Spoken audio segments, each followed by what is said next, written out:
The weather's going to be a little different. It's going to be a little cooler regardless on Thursday night. But you play a lot of that weather in Virginia? Yes, sir. Definitely.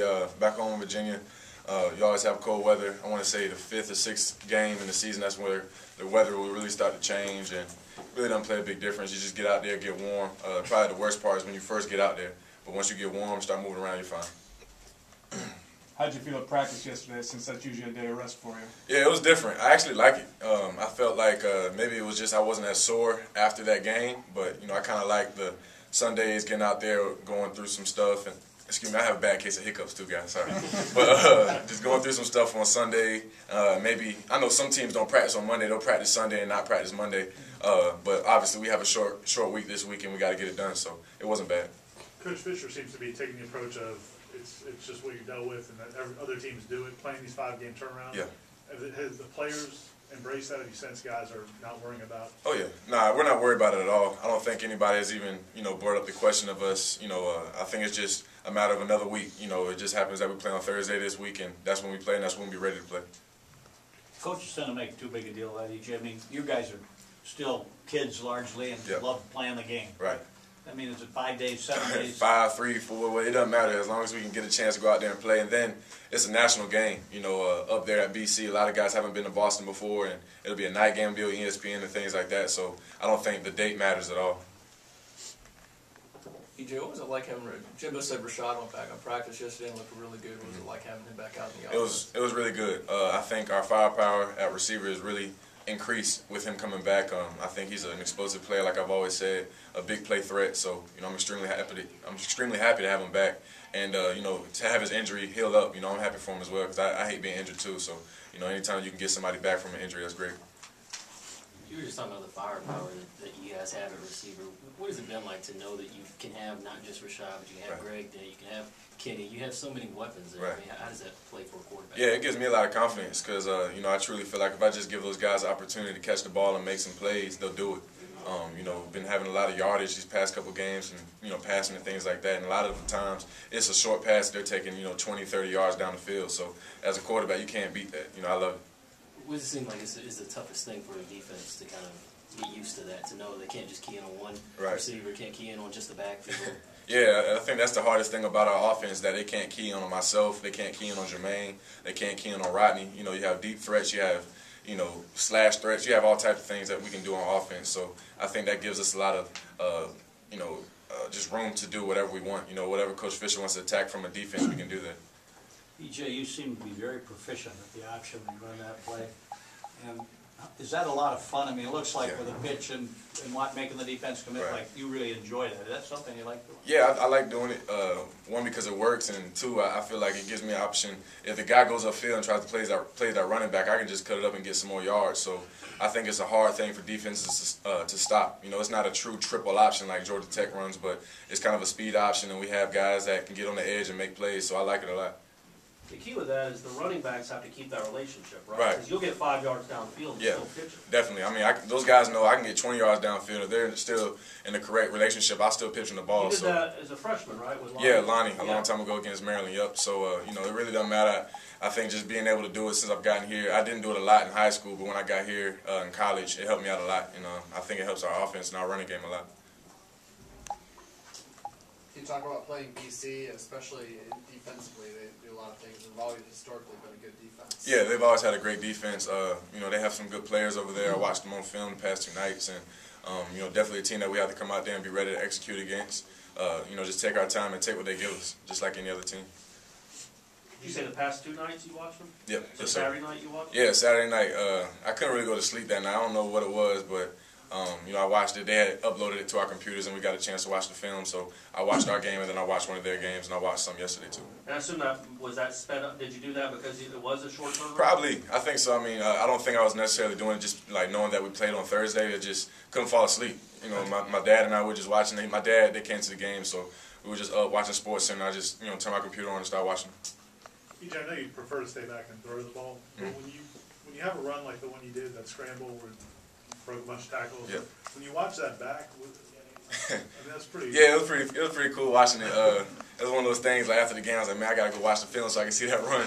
But it it was good. I think just making plays. That's what I like to, think of myself as doing, being a playmaker, and just help my O-line feel like they don't have to do anything extra special. Just do what their coach from Coach Trickett, and I can do the rest. It seemed like on that one and maybe a couple others where you found the sideline and are you being smarter? Not that you weren't smart before, Right. but. Nah, I understand. Yeah, I think if I can have the chance to get out of bounds, I'll get out of bounds. If I know I need to slide, I can do that too. But on that run, I just was trying to get as much as I could. Actually, when I look back at it, Coach Craig was like, "Man, you should have scored." But I think it was a couple more guys because a lot of times the defense. Yeah, well, I was a little tired. I ran like 40 yards, and it was only like a 20-yard gain, I think. But a lot of times those defensive guys will think you're going to go out of bounds. They'll assume that, and they'll slow down sometimes. So if I continue to go, I might have scored. But it was still a good run. He went ahead and tackled you out of bounds anyway. Yeah, he did. He did. There was another one, the guy got me out of bounds kind of late too, but it happens. Yeah, it happens. EJ, going back to all these targets you have, is anybody ever, joking or not, maybe get a little vocal in the huddle saying, "Hey, I'm going to be open on this route. Hey, I haven't gotten the ball yet." Right. Does that ever happen? I haven't gotten the ball yet, but you'll definitely hear all four of those guys say I'm open. Just about every time. But those guys, they're good about it. They're not, selfish guys. They're all happy when Rodney has a big catch. Bert's the first guy to show him love, and same for Kenny Shaw. So all those guys, they're not, selfish guys. I think that's the best thing about our whole team is that they're not a lot of individuals that are trying to be selfish and, try to get a bunch of glory and things like that. Guys want to do what they can so we can win games. Jack Nicklaus thinks you don't throw the 35 enough. Does he? Yeah. Well, I need to get on it, man. That's a legend right there. So I don't want him upset at me. But yeah, Nick's one of those guys that'll tell you too. Hey, man, I was open on that last play. But I don't mind that. I want those guys to be able to communicate with me. It's a two-way street. Because definitely I would want them to know that I want them to get open. I want them to have the ball just like they want to have the ball. So it doesn't matter to me. If they tell me that, that's fine with me. I know you've got your reads, and obviously without giving away game plans, but how do you kind of determine play to play? Okay, this guy is who I need to hit. This is who I need to hit. Yeah, for me, it's not necessarily. I don't think we have an offense where, all right, I'm throwing this guy no matter what. I think every receiver is a viable option on our offense, and I think that's the beauty of our offense, especially our passing game. Anybody can get the ball at any given second, whether it's a running back, a tight end, or a receiver, and I think that gives us a lot of room to do whatever we want, like I always said. So. I necessarily don't go to a line saying, all right, I'm going to throw it to Bert. If he's in my read and he's open, I'll throw it to him. How good is that as a quarterback to know that looking through the entire receiving corps, you can trust just about every single one of those guys? Yeah. I mean, it gives me a lot of, I guess, excitement, just knowing that every time I go to the line, no matter who's in the game, they'll be ready to do what they have to do, and they'll know what to do. Boston College's defense has they've been great defenses over the last 6-7 years, but they've also given Florida State a lot of trouble. What do they do that makes so challenging to move the ball? Just being physical?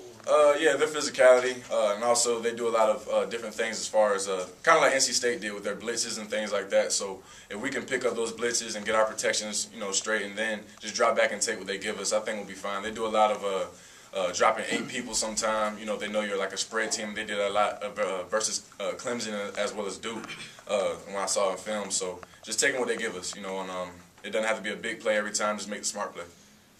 It's going to be hard. They make it hard to get the big plays? Not necessarily. I think you can get over top of them sometimes, just like any other defense. But I think if we just focus on ourselves and execute what we're supposed to do, we'll be good. EJ, when you're looking at film, is there any particular area that you tend to focus in on when you prepare for the defense?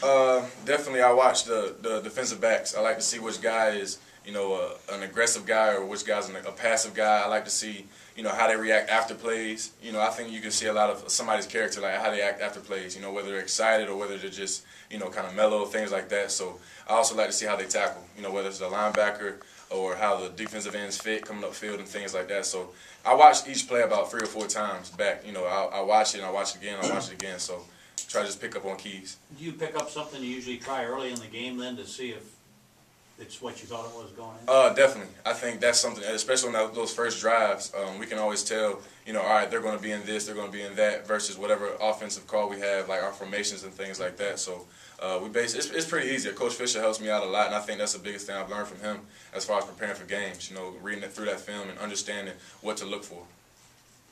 EJ, there's been a lot of changes since the start of the season on the interior of the offensive line with Jake, Brian, and Garrett in there now. Have you noticed really the last few games the improvement of those guys? Yeah, those guys have done a great job. I think, you know, they have a lot of confidence. And I always try to give the offensive linemen a lot of confidence because Coach Trickett coaches them very hard. And when they do make mistakes, you know, he'll get on them just like Coach Fisher will get on me. But when you give the guy confidence and let him know that I still trust him, don't worry about it and things like that, I think that helps him a lot. Now Jacob's a guy that struggled a little early on. It really seems like he's caught on the last few weeks. Have you had any discussions with him about anything about? Yeah, well, I always try to catch Jake, you know, whether it's in the locker room or just, you know, walking up through the halls around here. Just tell him, yeah, man, don't, you know, keep working. You're doing a great job. And Jake's one of those guys. He truly cares. You know, you can tell that he cares. He prepares himself. He knows what he's supposed to do. Like when we're in meetings and calling out, you know, your protections and calling out who you have on certain plays. So you can tell that he cares about it. How do you feel like you rub off on your teammates? Say again? How do you feel like you yourself rub off on your teammates? Hopefully a positive way. Now, I think all my teammates, I think they love me, man. I think, because I love them. You know, I think the biggest thing is we all have fun together. And, you know, if you would have asked them, they'd probably ask you, I was like one of the biggest clowns on the team, somebody that's kind of silly, that doesn't mind to, like, laugh, you know, and just kind of be carefree a little bit. But also, when we get out in the field, like, they know it's business time, and, you know, I let them know that it's business time to go out there and work hard and do what we're supposed to do. So I think there's a time and place for everything, but, you know, I think I'm a good teammate, yes, sir. EJ, Jimbo said a few times now that one of the biggest differences in this team during that losing streak was he wasn't there, just because it affected confidence on even the other side of the ball and things. Is it hard? Was it hard at first to not think about what could have been and get past that? Right. Yeah, I think that was one of those things. It happens, and you know, it was something I couldn't control because if I could have played in all three of those games, I would have. You know, you never want to get injured, and it did happen, so nothing I can do about it. Just, you know, when I was healthy enough to come back and play, just try to contribute as much as I could to my team, you know, and let those guys know I was back. And, you know, I wasn't going to allow the injury to stop us from doing what we wanted to do this season and still have a successful season.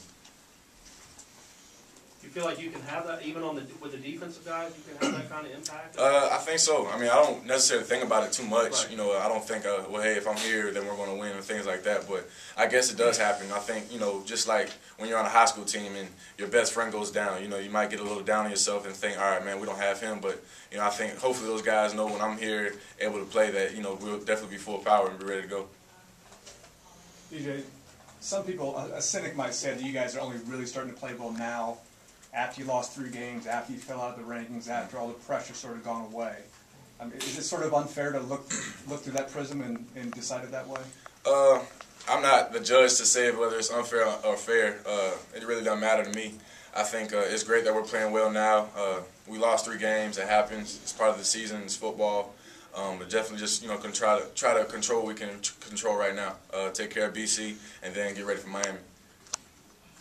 You guys are still young enough where there's got the future still got to be in the back of your mind, even if it's next year, right? Mm-hmm. I mean, oh yeah, I think you always want to win a national championship. Maybe we can get in it this year, but you know, you just got to focus and play football, man. I mean, you can't, you know, go into the hole just because you lost games or because, you know, a couple of your goals you won't be able to reach them. You know, you still got to play the game and still got to win out. feel like, was there any? Did you buy into the hype too much, you think, some of the teams? I don't think so. I think we just lost 3 games, and I don't think it's any more than what it was. You know, we just lost 3 games, and it didn't work out the way we wanted it to. Could you tell in the preseason how good this defensive line was going to be, and how good are they? You know, you go up against them on a daily basis. Yeah, they're great. I mean, all 4, and then you have guys, you know, substitutions for them too. Right? Yeah, I mean, I thought that's probably going to be one of the strongest parts of our team.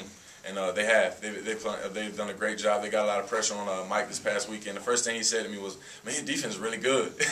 I was like, "I try to tell you, man." So you know, you can see that we reap the benefits from those guys. You know, when they get pressure on the quarterback, you know, it's hard for him to sit back there and make throws. Mike's a great quarterback, and you can see how, you know, a great defensive line can affect a great quarterback. Yeah, when you're going up against them, how is it in the 2-minute drills and in the practices and stuff? I assume you have to know where Bjorn and Brandon and Carradine are, right? Are you paying attention to those ends? Definitely.